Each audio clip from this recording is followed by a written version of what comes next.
weekend, sugod na ang trabaho ninyo, puros overtime, wala additional pay. Kasi balumatan you might even be assigned to places na medyo difficult or you have to go to other places. Ang reminder na talaga natin, please be safe. Yung mga na-mention natin, isa sa pinakamaganda na gagawin, travel na may kasama, like group, para huwag masyado mag-solo o masyado yung pang-i-scoop na nagsosolo flight ka. Medyo delikado talaga yan, especially in areas na may mga dangerous areas or yung areas na medyo alanganin. So please be careful. And second siguro, let us always remember yung ethical practice ng journalism. Let us be media, yung daluyan ng information, fair na information, patas na information. I will not say na balance kasi hindi naman talaga pwedeng balance, pero patas, yung fair na coverage.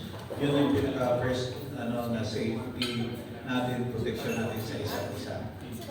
And second, I would like to extend my gratitude talaga sa Philippine National Police dito sa Region 10 for helping us out. And gusto ko sabihin na yung Region 10, especially yung media vanguards natin dito, sila talaga pinaka-active at pinaka-responsive when it comes to addressing yung concerns natin sa media. And the Philippine Information Agency for always being there to help us out and to bring the information sa inyo, sa media, and sa mga communities through their efforts sa grassroots communication. Sana, anumang differences natin sa politika, we consider each other na mga magkakapatid, magkakasama when it comes to our work. Even yung mga magsuon, hindi man sila magkasinaptanay usahay, pero we put it in our hearts na we are one and we are together here, dili para sa atong pagbalingon, kundi para sa community. Kaya kung unsa man ang resulta sa eleksyon, unsa man ang resulta sa information na atong i-disseminate, tamang gihapon na atong mga anak, na atong mga pamilya, ang makinabang. And lastly, I would like to encourage the media to trust the authorities, to trust our police. We are very serious in the protection of the media, the government, President Marcos, everybody na nasa administrasyon ngayon. Walang politika. We are serious in your protection, and we hope you cooperate with our PNP media vanguards.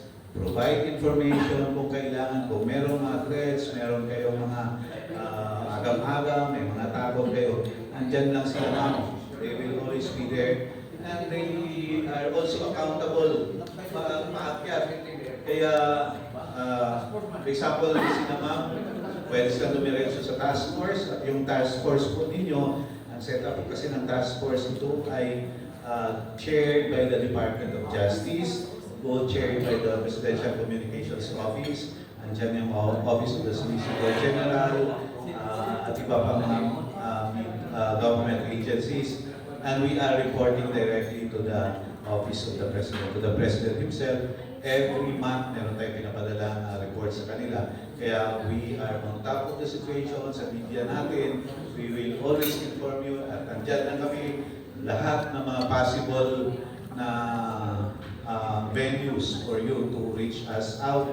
Andyan mula sa police, sa task force, at kung ano sa NBI and the prosecutors sa DOJ. We are here for your safety and security. So sana magiging partner namin kayo para sa bagong Pilipinas.